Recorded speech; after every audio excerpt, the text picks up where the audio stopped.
Welcome to Penrose Learning, where we make understanding easy. You start by preparing both devices. Unlock your iPhone and leave it on the home screen, then turn on the Peugeot ignition so the system boots.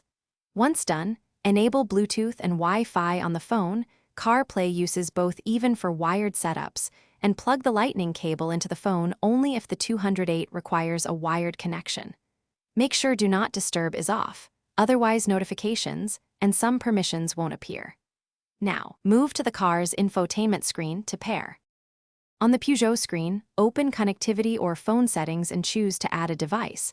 The car will search for Bluetooth devices. On your iPhone, tap the car name in Bluetooth list and confirm the PIN code if shown. This establishes a secure link. After pairing, the infotainment should offer Apple CarPlay as an available option. Select it.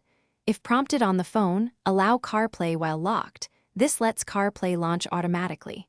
Once selected, the CarPlay interface should appear on the car screen. Finalize by customizing app layout via iPhone settings right arrow general right arrow CarPlay. This makes commonly used apps easy to reach. Make sure audio routing is set to car for calls and navigation.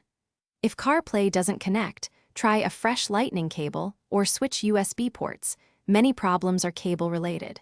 For wireless problems, reboot both phone and the 208 system. Then forget the car in Bluetooth and set up pairing again.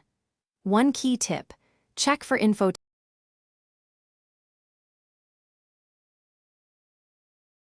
Thanks for watching. If this was helpful, leave a like and consider subscribing. See you next time.